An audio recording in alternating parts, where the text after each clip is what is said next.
안녕하세요. 김유갑의 경제부동산입니다. 구독, 좋아요 부탁드립니다. 부동산 분위기가 진짜로 확 바뀌었습니다. 한국은행과 국토연구원은 물론 국내외 기관들의 한국 집값 대폭락 경고 등이 본격화되는 상황입니다. 오죽하면 객관성을 유지하는 한국은행이 이례적으로 경고를 했겠어요. 이건 금리 인상을 당장 올린다는 신호이기도 해요. 가상화폐, 주식, 부동산 순으로 거품 자산이 대폭락할 것으로 진단합니다. 호가만 높은데 가격이 거래는 안 되고 안절부절 못하는 다주택자들이 급증하고 있는 상황입니다.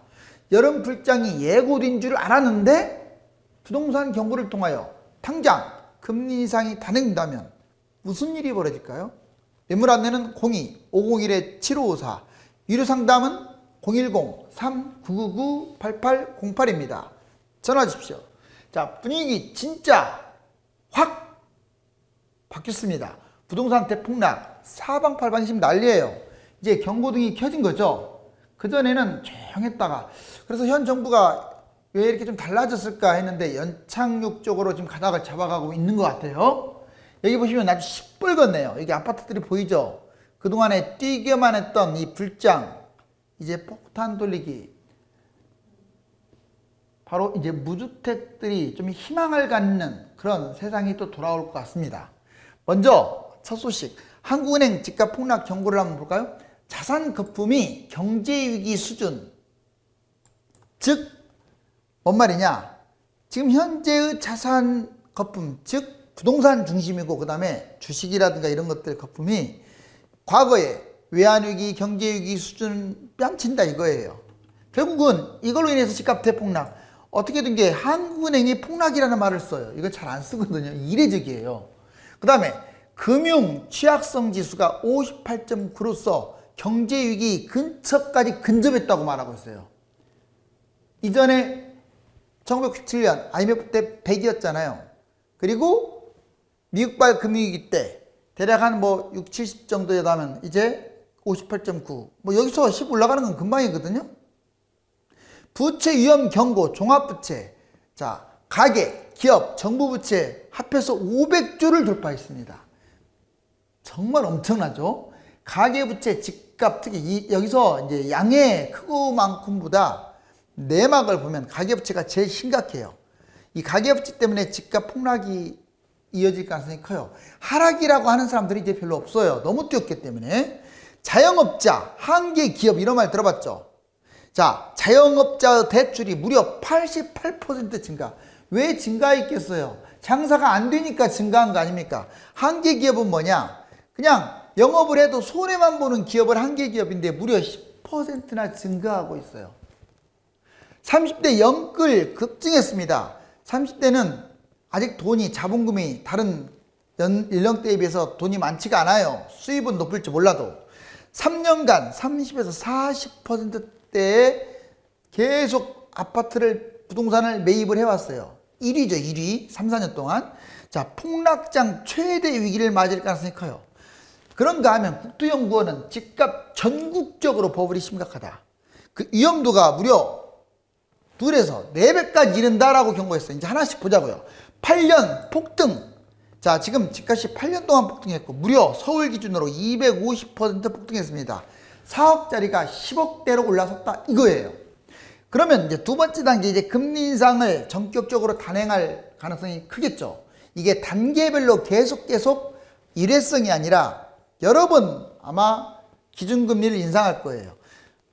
결국 이 유동성, 즉 통화량, 유동성, 바로 이 돈들의 잔치가, 빚잔치가 이제 서서히 끝나간다는 것을 알 수가 있어요.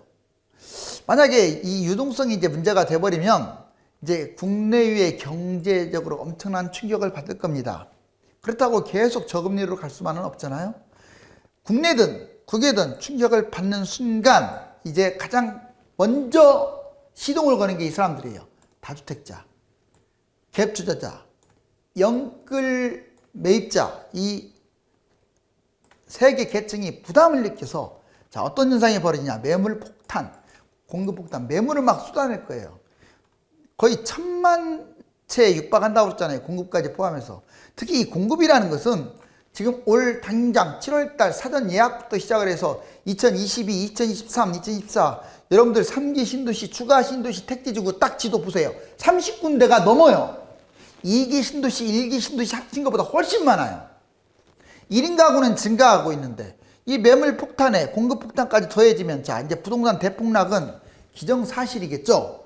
그렇게 되면 이걸 바라지는 않지만 금융위기, 경제 불안으로 번질 가능성이 큽니다. 재수 없으면은요 지금 일본하고 너무 닮은 꼴이 많아요. 일본하고 닮은 게 안 닮았다고 하는데 일본하고 우리나라 안 닮았다. 중요한 4가지가 닮았어요. 일단 거품이 폭등했다는 거. 두 번째, 공급이 많다는 거예요. 세 번째, 1인 가구가 증가한다는 거예요. 1인 가구가 증가. 네 번째, 자, 인구가 감소된다는 거예요. 이 핵심적인 4가지가 똑같은데 뭐가 다르다는 거예요? 자, 이제 한국은행 폭락위기 강력 경고 하나씩 짚고 넘어가자고요. 한국은행부터 자, 금융 취약성, 금융위기 수준, GDP 대비 민간 부채 2배 이상, 민간 신용 비율 216.3% 위기, 금융 시스템 취약성 지수도 지금 1분기 때 58.9로 무려 17%나 급등했고요. 1997년 100, 2007년 미국 금융위기가 73위였다면 지금 이제 갈수록 지금 낮아지고 있잖아요. 여기 보시면 100, 73.6 이게 외환위기, 미국발 금융위기 58.9. 자, 거의 금융위기 터질 수 있는 아주 위태로운 상황이네요. 이걸 한마디로 말하면 금융 불균형이라고 할 수 있어요. 자산 가치만 증가했다고 해서 금융 불균형. 이 자산 가치 증가에 따른 충격에 의해서 폭락, 부동산, 주식, 자산 고평가. 이미 지금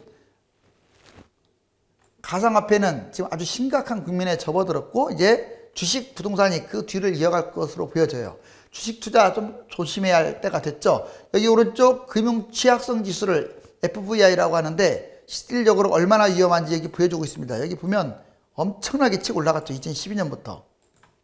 한미일 경제위기 부동산 거품 비교. 자, 여기 보시면 이제 일본은 1991년, 그리고 미국은 2008년, 한국은 2021년에 각각 거품 최고치예요.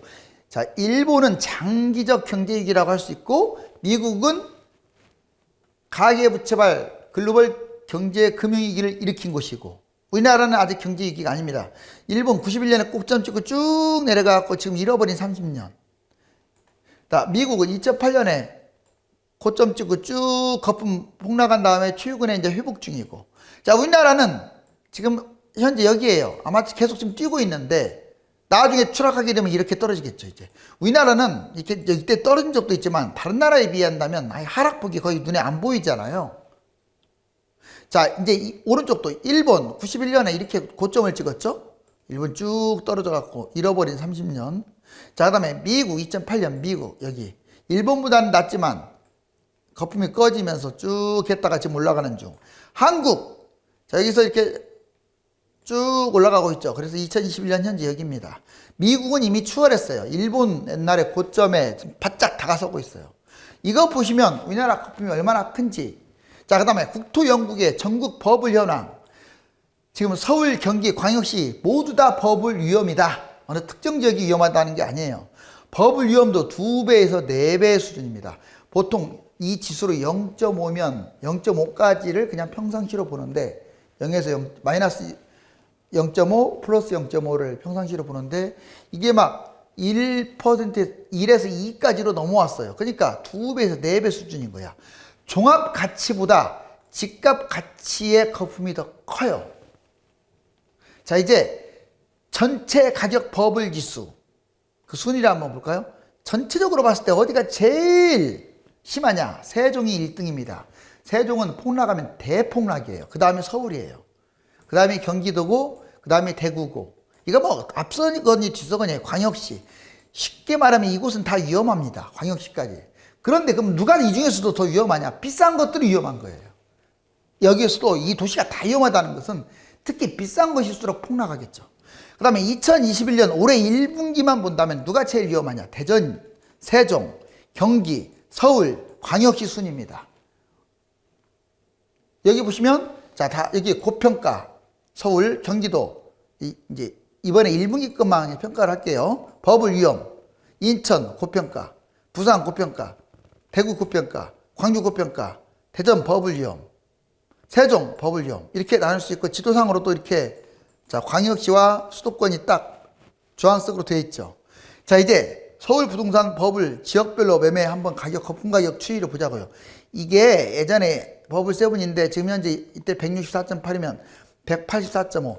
뭔 말이냐면 이때하고 이때하고 같아도 이게 금융위기 터졌잖아요. 이때 물론 우리나라 때문에 터진 건 아니지만 자 그럼 이게 딱 비교를 해보세요.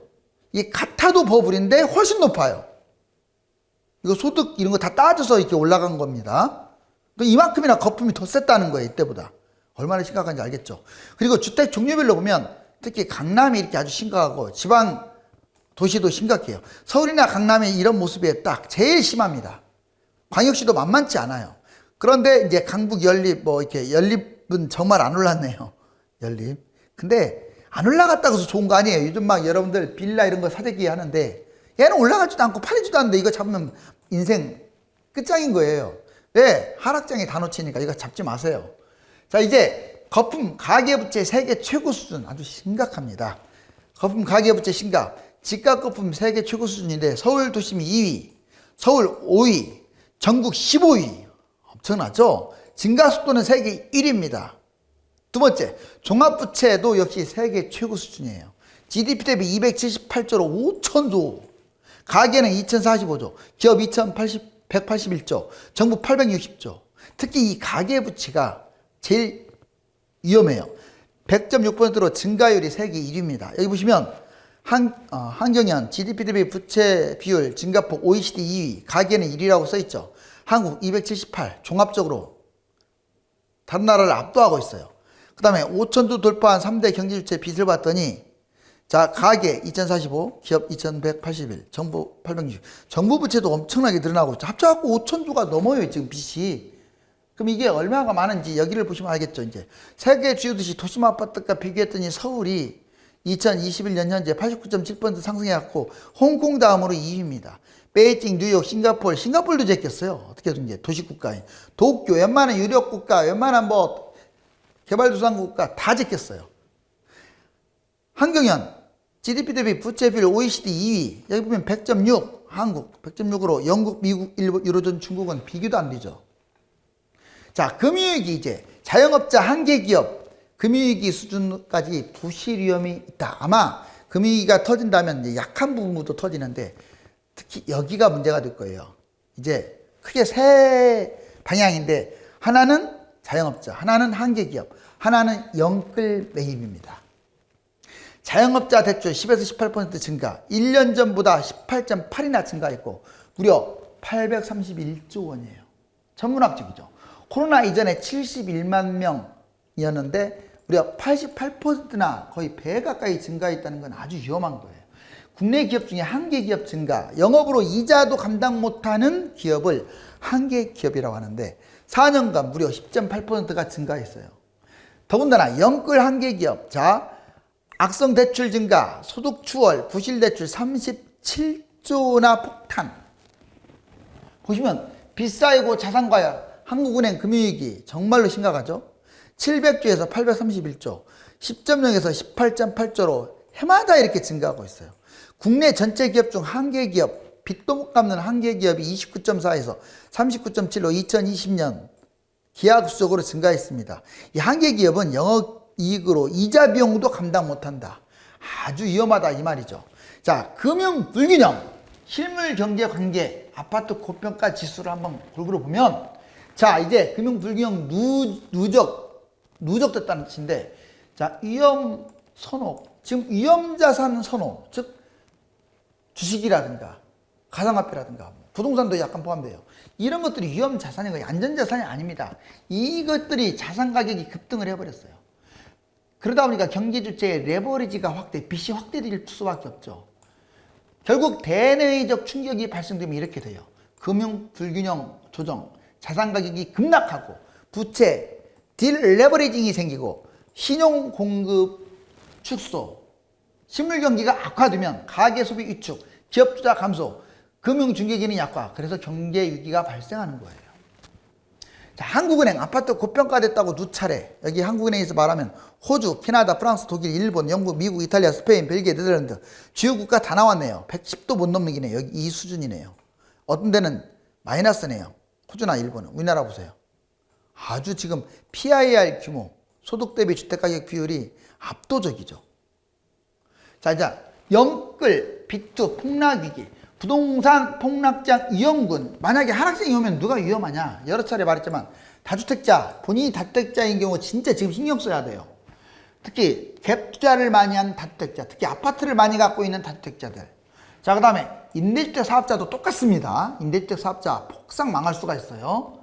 경매당한다고요, 경매. 자, 갭 투자자들 영끌보다 더 위험한 게 갭 투자인 거예요, 항상. 왜?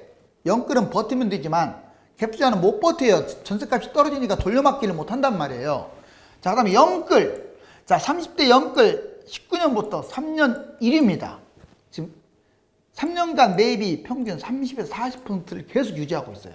자산 가격이 높아서 하락장에 아예 폭락할 가능성이 큰데 상승률은 2013년 기준에 지금 250%나 집값이 올랐어요. 2.5배. 4억이 아까 10억 넘었다고 했잖아요. 하락 기간에 따라 30에서 70%. 몇 년간 하락하냐에 따라서 30% 폭락할 수도 있고 70% 폭락할 수도 있다. 그런데 지금 지방 같은 경우 이제 대구, 부산, 광주, 대전, 세종의 특징이 뭔 줄 아세요? 여기는 전체적인 곳은 전체적으로도 버블이 심하지만 서울보다는 좀 낫죠? 그런데 문제가 있습니다. 비싼 곳들이 5배씩 뛰어가지고 서울 뛴 것은 뛴 것도 아니에요. 즉 아까 광역시의 상위 10%에 드는 부동산은 하락장 오면 쫄딱 망한다고 보시면 돼요. 막 4, 5배 떨어집니다. 그러니까 신중해야 돼요.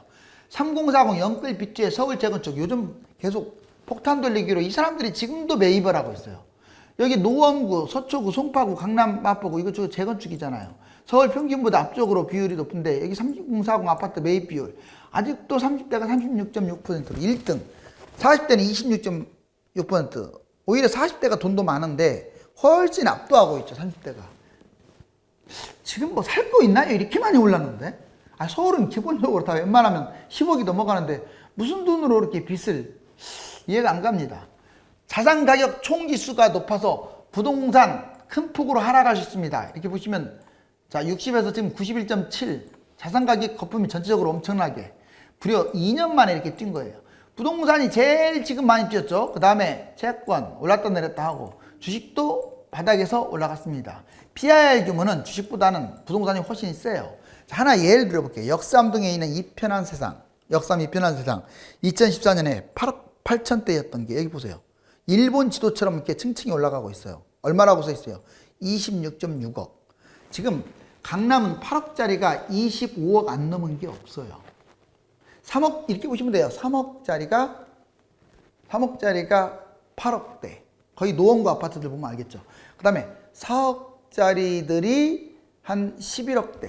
그 다음에 5억짜리들이 대략 한 15억대. 6억짜리, 7억짜리, 8억짜리들은 이미 20억에서 35억 사이입니다. 지금 아파트가 안개 속에 쫙 펼쳐져 있죠. 이 빚을 떠안고 정말 고통스러워하고 있습니다. 집값이 연례 행사처럼 오르기만 하다가 갑자기 분위기가 확 바뀌었기 때문에 매수자나 매도자 모두 어리둥절한 상황입니다. 이제 진짜 폭탄 돌리기 시작이 되고 있으므로 조심해야 합니다. 감사합니다.